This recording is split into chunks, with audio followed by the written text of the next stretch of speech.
देखो बेटा, आज का टॉपिक अपना क्या है? बैटरी।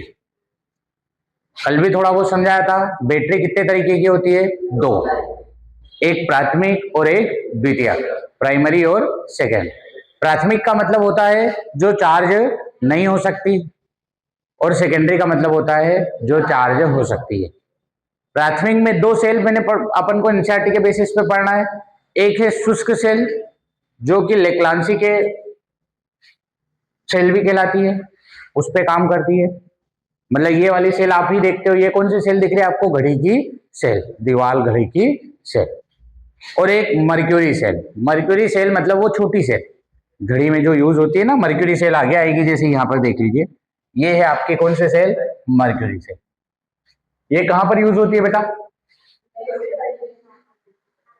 हाथ में जो घड़ी पहनते हैं वहां पर। फिर जैसे क्या होता है, मतलब कान कभी सुनाई नहीं देता तो मशीन लगाते हैं, उस मशीन में भी यही सेल बैठी रहती है। मतलब छोटे छोटे यंत्रों में कभी बात करें तो ये सेल बैठी रहती है। समझ गए? तो काम स्टार्ट करते हैं अपन। यहां पर आपको मेन क्या है? ये वाला डायग्राम बहुत आसान है, आप भी देखते हो। कभी सेल को आपने देखा हो? ये वाली सेल देखी है बेटा कभी? देखिए ना, ये नीचे से क्या होती है? एकदम प्लेन होती है, और ऊपर से देखो ये मेटल का केप लगी होती है, और एक मेटल की टोपी लगी होती है, धातु की टोपी। ये तो सबने देखा है। बात क्लियर है? एक पर प्लस चार्ज होगा और एक पर माइनस। आपने कभी सेल को फोड़ के देखा है? जिसने फोड़ के देखा हो कभी, आप ये चीज समझना, यहां से ये मेटल के रोड से यहां तक का एक काला कलर का टुकड़ा होता है, एकदम धातु की छड़ होती है। धातु की हो, ग्रेफाइट की हो, किसी की भी छड़ हो, पर ये ब्लैकिश छड़ होती है एकदम। ठीक है? वो ब्लैकिश जो छड़ होती है वो किसकी छड़ होती है बेटा? ग्रेफाइट की। ये वाली जो छड़ है वो किसकी है? ग्रेफाइट। पहली बात। ये बाहर तो क्या है? ये पन्नी कवर है। फिर ये पन्नी को क्या कर देंगे अपन? खोल देंगे। तो बाहर जो कवर अप होता है वो होता है जिंक का पात्र। बाहर की तरफ किसका पात्र? अपना जिंक का पात्र। ये कौन सा पात्र बेटा? जिंक पात्र। मिड में एकदम मध्य में किसकी छड़ है? ग्रेफाइट की छड़।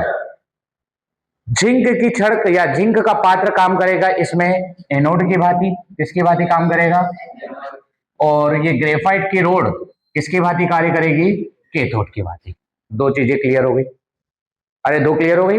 जिंक की कंटेनर या जिंक के पात्र के अंदर NH4Cl प्लस ZnCl2 का क्या भरा जाता है? पेस्ट भरा जाता है।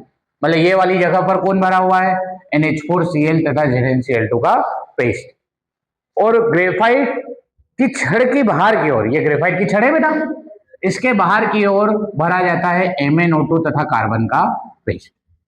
तो कितनी चीजें हो गई अपने पास? चार चीजें। चार में देखे तो सबसे पहली मैं बात करूं तो पहली बात अपन किसकी करते हैं? एनोड। एनोड किसका बना होता है? जिंक का। दूसरी बात करें कैथोड।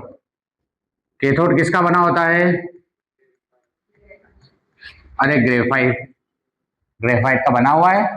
इस पर कौन सा चार्ज है? Plus charge. तो इस पर क्या ले लेते हैं? Minus charge. अरे ठीक है। बाकी कितने चीजें बची? दो। जिंक के पात्र के अंदर की ओर किसको भरा जाता है? NH4Cl प्लस ZnCl2 का पेस्ट। ये किसके पात्र का? जिंक के। ग्रेफाइट की छड़ के बाहर की ओर किसको डाला जाता है बेटा? MnO2 और कार्बन का पेस्ट। इतनी बात समझ में आ गई आपको? अरे आ गई। तो इस सेल में होने वाली अभिक्रिया इस प्रकार है। इसका यूज तो आपको मैंने समझा दिया। श्रवण यंत्रों में, मतलब हेयरिंग एड्स में, वो कान में, घड़ी की आवाज में, ये तो नॉर्मल आपको पता है। इससे लगभग जो वोल्टेज जनरेट कर सकते हैं 1.5 तक कर सकते हैं। कितना कर सकते हैं? 1.5 वोल्ट। क्लियर है कहानी? तो इस सेल में होने वाली अभिक्रिया इस प्रकार है। अभिक्रिया स्टार्ट करते हैं, स्टार्टिंग कहां से करते बेटा? एनोड से। फिर कहां पर जाते हैं? फिर क्या आ जाती है? रेडॉक्स। याद है ना आपको सबको? एनोड पर इलेक्ट्रॉन क्या करवाते हैं? त्याग करवाते हैं। कैथोड पर इलेक्ट्रॉन क्या करवाते हैं? ग्रहण करवाते हैं।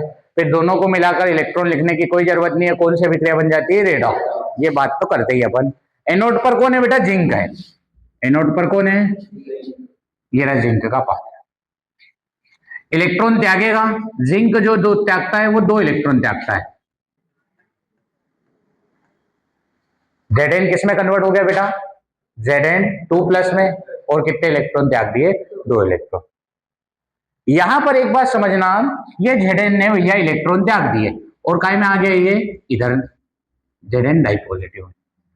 यहां पर पहले से कौन बैठा हुआ है, NH4 प्लस और Cl माइनस। अरे ये बैठा हुआ है बेटा, NH4 प्लस और Cl माइनस अंदर बैठा हुआ है ना। जिंक 2 इलेक्ट्रॉन त्याग कर Zn2+ में कन्वर्ट हुआ है, यहां पर बैठा हुआ है NH4 प्लस और Cl माइनस। अब बेटा यहां पर थोड़ा सा और कभी एक्स्ट्रा समझे तो ये Zn2+ किससे रिएक्ट करेगा, NH4Cl से, NH4Cl से, और Zn किसके साथ जुड़ जाएगा, Cl के साथ। मतलब क्या बन गया, ZnCl2 प्लस कौन सी गैस, अमोनियम आयन, गैस नहीं बने। अरे यहां से NH4+ क्या हो गया अलग, और Cl किसके साथ जुड़ गया, Zn के साथ। बैलेंस नहीं है चीज। यहां पर क्या ले लो, 2 क्यों लिया, Cl देखो उधर 2 है, तो अमोनियम आयन भी कितने बाहर हुए, 2। अरे 2 बाहर हुए। कभी ओवरऑल रिएक्शन में कभी एनोड पर बोलूं तो ओवरऑल रिएक्शन क्या बनेगी, स्टार्टिंग किसके कर ले, Zn से, फिर किसको ले ले बेटा, इसको लेने की जरूरत नहीं है क्योंकि ये भी देखो, ये अभिकारक में और ये उत्पाद। फिर किसको ले ले बेटा, 2NH4Cl, फिर इधर किसको ले ले, ZnCl2 को, फिर कितने आयन को ले ले, 2 अमोनियम आयन प्लस कितने इलेक्ट्रॉन को, 2 इलेक्ट्रॉन। ये तो बात कहाँ कर ली बेटा मैंने, केवल एनोड पर। अरे हो गई। तो अब बात कहाँ करेंगे, कैथोड पर। कैथोड पर कौन बैठा है बेटा, MnO2 का अपचयन करेंगे। कैथोड पर अपचयन होने वाला किसका है, MnO2 का। तो कैथोड पर है बेटा MnO2, 2 इलेक्ट्रॉन के साथ साथ यहां पर जाएगा कौन, अमोनियम आयन। तो भैया MnO2 किससे किससे रिएक्ट करेगा, अमोनियम आयन प्लस कितने इलेक्ट्रॉन, 2 इलेक्ट्रॉन। यहां पर बोलूं तो मैग्नीज ऑक्साइड है और Mn की यहां पर ऑक्सीकरण संख्या कितनी है, 4 है। कैसे पता चली, ऑक्सीजन पर -2 होता है, 2 है तो -4, -4 उधर की तरफ ट्रांसफर हुआ तो कितना 4 हो जाएगा, +4। ये रेडॉक्स अभिक्रिया में ऑक्सीकरण संख्या निकालने सीखी थी। तो यहां पर Mn की ऑक्सीकरण संख्या कितनी है, +2 है। MnO2 कन्वर्ट हो जाएगा Mn2O3 में, Mn2O3 में। अमोनियम आयन कन्वर्ट हो जाएंगे अमोनिया गैस में, और साथ में हाइड्रोजन को निकालना है तो वो किस फॉर्म में बाहर हो जाएगा, जल के फॉर्म में। MnO2 किस में कन्वर्ट हुआ, Mn2O3 में। अमोनियम आयन में से कौन सी गैस बाहर हो गई, अमोनिया गैस, और H को निकालना है तो वो किस फॉर्म में बाहर होगा, H2O के फॉर्म में। यहां पर देखें तो Mn कितने हैं, 2 है, तो सबसे पहले यहां पर कितना लगा दो, 2। हाइड्रोजन देखे तो यहाँ कितने हैं, 4 है, तो यहां पर कितना लगा दो, 2। लगभग सब चीजें क्या है, बैलेंस है, सब चीजें क्या है, बैलेंस है। ऊपर एनोड कैथोड, तो मैं कौन सी रिएक्शन बना दूं, रेडॉक्स। रेडॉक्स मतलब ये एनोड वाली ये है मेन। तो पहले किसको ले लेते हैं, Zn, फिर किसको ले लेते हैं, 2NH4Cl, फिर किसको ले लेते हैं, 2MnO2। इसको ले क्या, NH4 2 इलेक्ट्रॉन, NH4 2 इलेक्ट्रॉन लेने की जरूरत नहीं है, तो इसको किधर ले लेते हैं, Mn2O3 प्लस कौन सी gas, ammonia gas plus 2H2। ये रिएक्शन कौन सी रिएक्शन बनी, ओवरऑल रेडॉक्स रिएक्शन। इसमें और कभी बोलूं, मुझे एक बात बताओ, आप थोड़ा समझना, सेल के अंदर गैस बनेगी तो क्या होगा, सेल के अंदर कभी गैस बनी तो क्या होगा, ब्लास्ट हो सकती है से। अरे सेल के अंदर कभी गैस बनी तो क्या हो सकती है, ब्लास्ट। एक तो कौन सा मॉलिक्यूल बने, वाटर। कभी सेल खराब हो जाए और उसको खोल के देखना, अंदर से चिपचिपा पदार्थ निकलेगा। वो चिपचिपा पदार्थ किसकी वजह से है, इसमें द्रव बना है। सेल के अंदर कौन सी गैस बन रही है बेटा, अमोनिया गैस। अमोनिया गैस बन रही है मतलब सेल क्या हो सकती है, ब्लास्ट हो सकती है। तो इसको बचाने के लिए सेल में एक रिएक्शन अंदर के अंदर होती है, सेल में ZnCl2 किससे रिएक्ट करेगा, अमोनियम, क्योंकि ZnCl2 का तो कोई यूज हुआ नहीं, तो ZnCl2 किससे क्रिया कर लेता है, अमोनिया से। और आगे आप एक पढ़ोगे कॉम्प्लेक्स कंपाउंड, कॉम्प्लेक्स कंपाउंड मतलब उप सहसंयोजक यौगिक पढ़ोगे, उसमें क्या दिखेगा, NH3 अपना इलेक्ट्रॉन का जोड़ा किसको दे देगा, Zn का, और एक कॉम्प्लेक्स कंपाउंड बना लेगा, और वो कॉम्प्लेक्स कंपाउंड होगा tetra amine zinc chloride, tetra amine zinc chloride, जिसकी वजह से सेल में ये अमोनिया गैस बनने वाली नहीं है।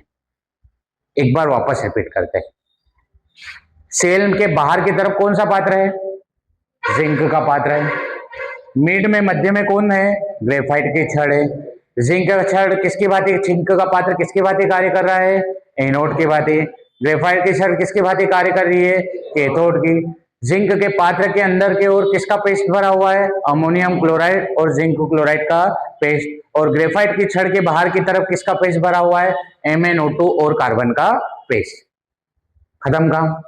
इसके बाद इस सेल में होने वाली अभिक्रिया इस प्रकार है, इसे एनोड पर जिंक है तो इलेक्ट्रॉन का क्या कर देगा, त्याग, यही जिंक 2+ आयन अंदर अमोनियम क्लोराइड से क्रिया करके अमोनियम आयन को क्या कर देता है, बाहर।